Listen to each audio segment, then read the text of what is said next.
Objektif bagi kajian ini adalah untuk mengenal pasti tentang peranan kejuruteraan pertanian dan teknologi, untuk mengkaji pencapaian tokoh tamadun Islam dalam bidang kejuruteraan, pelombongan dan mineral, untuk membincangkan tentang kepentingan kejuruteraan kimia dalam perspektif Islam.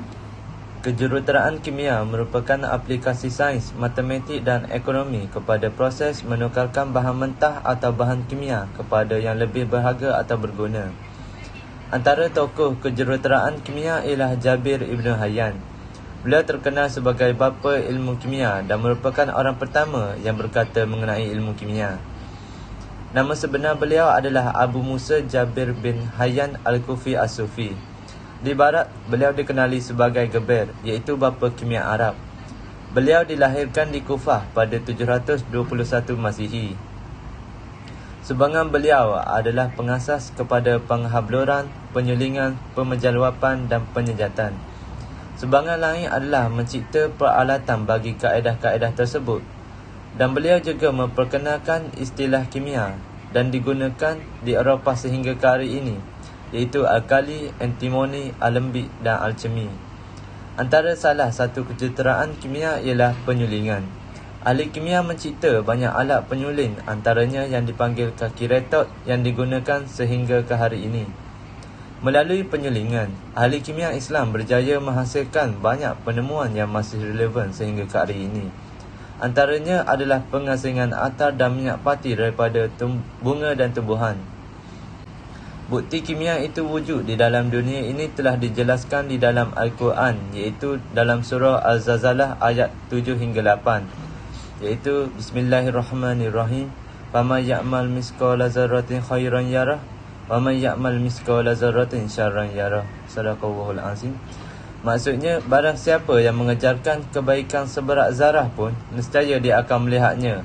Dan barang siapa yang mengejar kejahatan seberat zarah pun, nescaya dia akan melihatnya. Kejuruteraan pertanian dan teknologi makanan. Kejuruteraan pertanian merupakan penggunaan semua cawangan penjenteraan ke sesuatu peringkat di mana ianya dapat digunakan untuk tujuan-tujuan perladangan, pemprosesan hasil dan pemprosesan makanan di dalam kehidupan dan aktiviti lain yang lebih berfaedah. Manakala teknologi makanan pula merupakan salah satu cabang bidang ilmu yang menggunakan sains dan kejuruteraan dalam penghasilan, pemprosesan, pembungkusan, pengagihan, penyediaan dan penggunaan makanan. Antara tokoh Islam yang terkenal ialah yang pertama, Ibnu Al-Awwam, yang merupakan seorang cendekiawan dari Spanyol ataupun Andalusia, telah menulis sebuah kitab tentang pertanian. Antara kitabnya yang terkenal ialah Al-Filaha, di mana dalam kitab tersebut beliau telah menjelaskan tentang langkah-langkah bertani. Seterusnya ialah Ibnu Al-Baitar, yang merupakan ahli botani dan farmasi yang terkenal pada kurun pertengahan. Beliau telah mengumpul tumbuh-tumbuhan dari seluruh Sepanyol. Kitabnya Al-Jami' fi Al-Adawiyah Al-Mufradah, sebuah kompilasi botani mengenai tumbuh-tumbuhan perubatan. Terakhir ialah Ad-Dinawari, iaitu seorang jurutera Islam. Beliau menjelaskan lebih kurang 637 jenis tanaman dalam bukunya. Beliau membahas tentang evolusi tanaman mulai dari kemunculan hingga kematian sesuatu tanaman tersebut. Di samping itu, beliau juga mengupas fasa pertumbuhan tanaman, penghasilan bunga dan juga buah. Antara karya mengenai tanaman ialah An-Nabat. Sekian itu sahaja daripada saya. Terima kasih. Seterusnya, saya berpindah kepada kejuruteraan pelombongan dan mineral. Definisi bagi pelombongan ialah aktiviti yang mengeluarkan galian atau bahan geologi berharga lain daripada bumi. Mineral atau bahan galian adalah sebatian semula jadi yang dibentuk melalui proses geologi. Untuk logam pula, daripada sejarah dan geografi, kawasan daerah Islam ini sangat luas, menjadi sumber bagi bahan logam seperti emas, perak dan gansa. Bahan logam ini juga diperlukan bagi membuat pedang dan peralatan peperangan seperti tombak dan anak panah. Antara tokoh yang terkenal dalam bidang mineral ialah Al-Biruni atau nama sebenarnya Abu Rayhan Muhammad bin Ahmad Al-Biruni.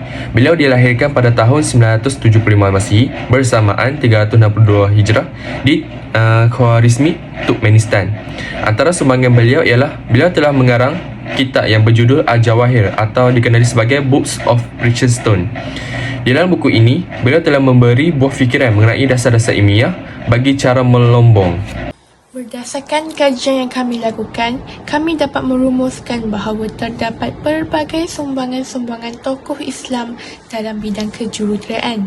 Kejuruteraan Islam adalah berbeza dengan kejuruteraan Barat kerana kejuruteraan Islam bersumberkan Al-Quran dan akal. Selain itu, ia juga mementingkan nilai moral dan etika yang tinggi dalam semua aktiviti kejuruteraan dan teknologi yang dilakukan.